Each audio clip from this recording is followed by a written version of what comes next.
LASPAC hosts Inspiring Eco Explorers Bootcamp for Children. Nigerian Chinese firms sign $1 billion iron ore to steel project pact.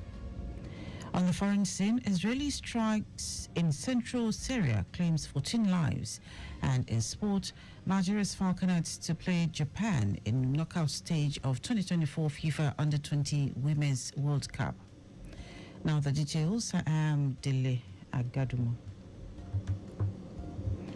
In a pioneering effort to engage the younger generation in environmental conservation, the Lagos State Environmental Protection Agency, LASEPA, and Lagos State Parks and Gardens Agency, LASPAC, have held a one-day summer boot camp for children tagged Eco Explorers Bootcamp. Speaking at the event, General Manager of LASEPA, Babatunde Ajayi, said the Eco Explorers Bootcamp is aimed at fostering a deeper understanding and appreciation of nature among children, while inculcating in them sustainable environmental best practices. Ajayi noted the significance of the bootcamp in shaping the environmental consciousness of young participants, saying the Eco Explorers Bootcamp is an essential platform for children to learn about their environment and the importance of protecting it. He also stressed the need to integrate environmental education into children's lives, just as he highlighted the state government's commitment to delivering a cleaner, safer, and sustainable environment to the younger generation as part of the efforts to address the issue of climate change and its attendant effects on both humans and the environment. The Lagos State Public Procurement Agency has appealed to the World Bank to support to further strengthen the agency for a more effective and efficient delivery of its statutory functions. Director General of the agency, Fatai Onofowote, made the appeal while receiving members of a 6-man delegation of the World Bank, led by the bank's procurement practice manager, Western and Central African Region, Nazanin Ali, who were on a one-day visit to the agency in Lagos. While expressing appreciation to the World Bank for its support to the agency in the past, Onofowote stated that the agency was in need of more support from the bank in the areas of procurement reforms, modernization of its systems and processes, and full rollout of the e-procurement system in the state. Onofowote, who sought the support of the bank for the agency in other areas, including capacity building and development of personnel, affirmative procurement, small and medium enterprises, and facilitation of exchange programs for its personnel to enable them learn from other parts of the world. In her response, the leader of the World Bank team, Nazanin Ali, commended the agency for its efforts in ensuring the digitalization of its operations, particularly with regards to its commitment to the implementation of the e-procurement system in the state. The Senate Ad hoc Committee investigating alleged economic sabotage in the petroleum industry has announced the postponement of its public hearing scheduled to hold on Tuesday. Senate Leader Opeyemi Bamidele, who doubles as the Ad hoc Committee's chairman, said the postponement was done to enable the committee to consult widely with relevant stakeholders whose input and participation would add value to the conclusion of the investigative hearing. Bamidele also cited legislative exigencies aimed at further deepening the due diligence in the conduct of the investigative hearing as another reason for deferring the hearing.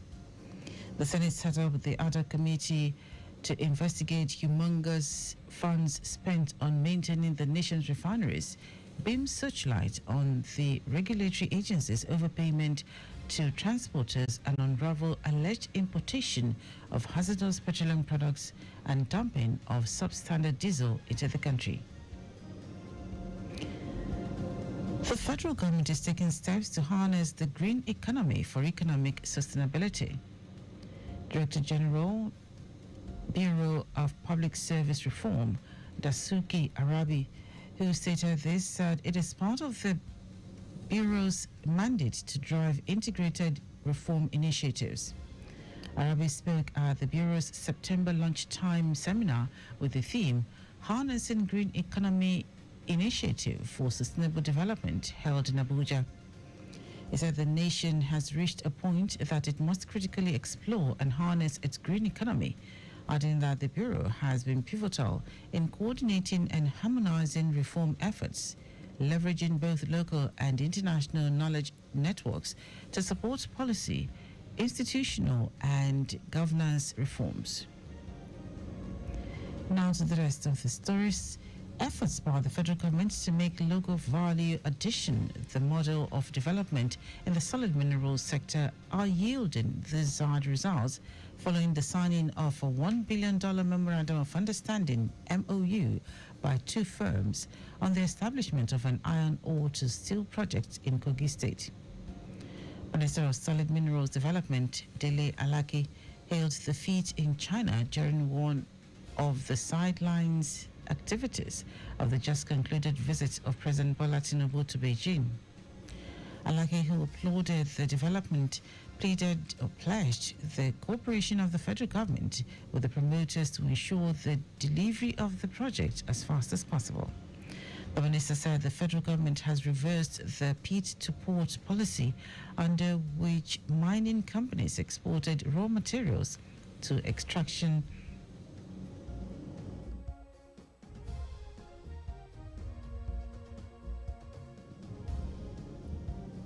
The minister said the federal government has reversed the pit-to-port policy under which mining companies exported raw materials to extraction with local value addition, which is the best guarantee of jobs for youths, skills transfer, and better balance of trade between the country and her trading partners.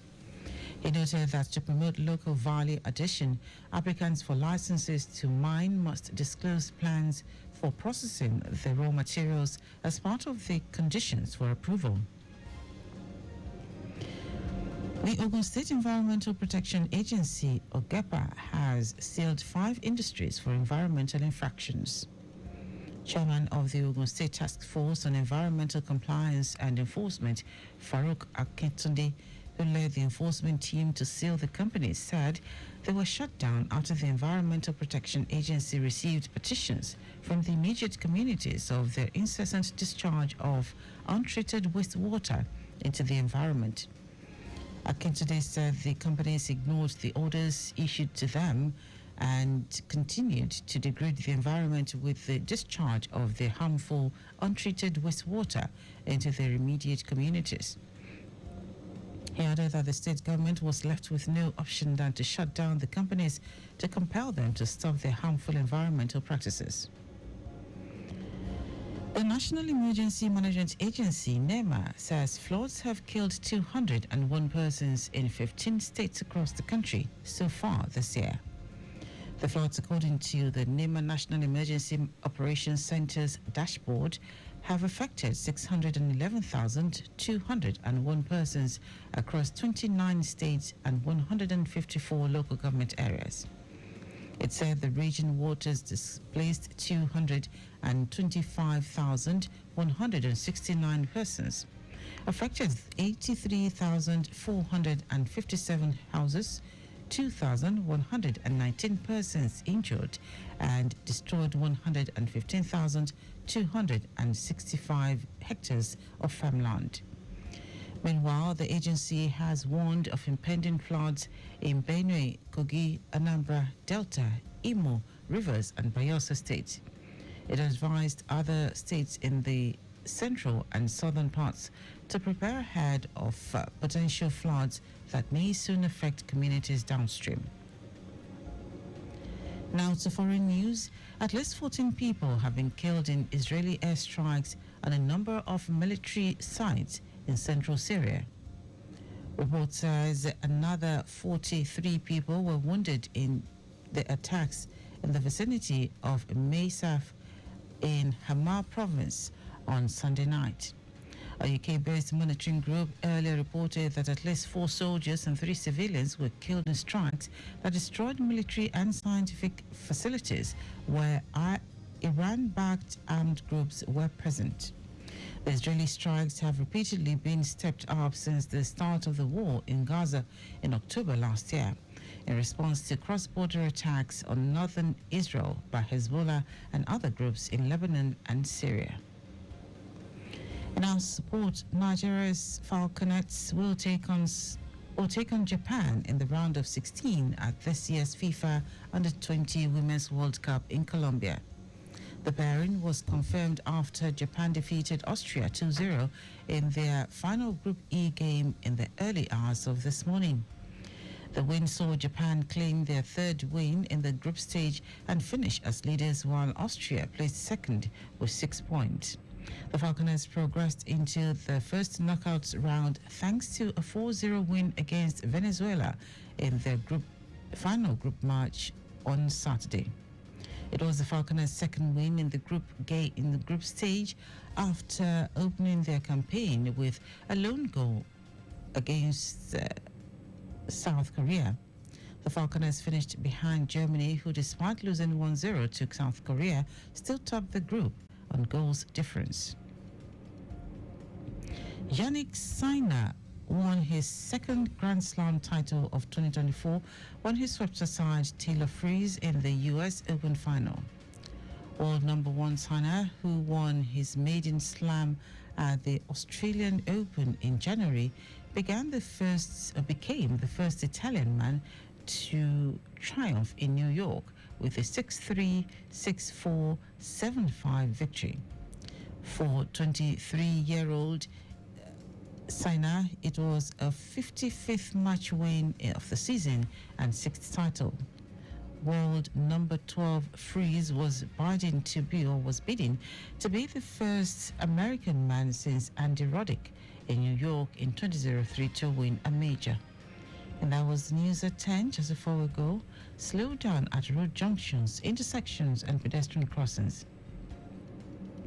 You can follow us and like all our various social media platforms: X at Traffic Radio 961, Facebook Lagos Traffic Radio 96.1 FM, Instagram Lagos Traffic Radio 961. Subscribe and watch our news and programs live on YouTube at Traffic Radio 961. You can also visit our website www.trafficradio961.ng. Did you know the Sanwo-Olu administration recruited 1,000 public secondary school teachers? You can get more details on the Lagos State Government website. To end the news are the highlights of the major stories. In a pioneering effort to engage the younger generation in environmental conservation, the Lagos State Environmental Protection Agency, LASEPA, and Lagos State Parks and Gardens Agency, LASPAC, have held a one-day summer boot camp for children tagged Eco Explorers Boot Camp. Efforts by the federal government to make local value addition the model of development in the solid minerals sector are yielding the desired results following the signing of a $1 billion Memorandum of Understanding MOU by two firms on the establishment of an iron ore to steel project in Kogi State. Also told you that at least 14 people have been killed in Israeli airstrikes on a number of military sites in central Syria. And in sports, Nigeria's Falconets will take on Japan in the round of 16 at this year's FIFA Under-20 Women's World Cup in Colombia. For contact at the newsroom, send a message to info@trafficradio961.ng. That is news broadcast compiled by Abiola Fagbolagun. I am Dele Agadumo. Good morning. Thank you for listening.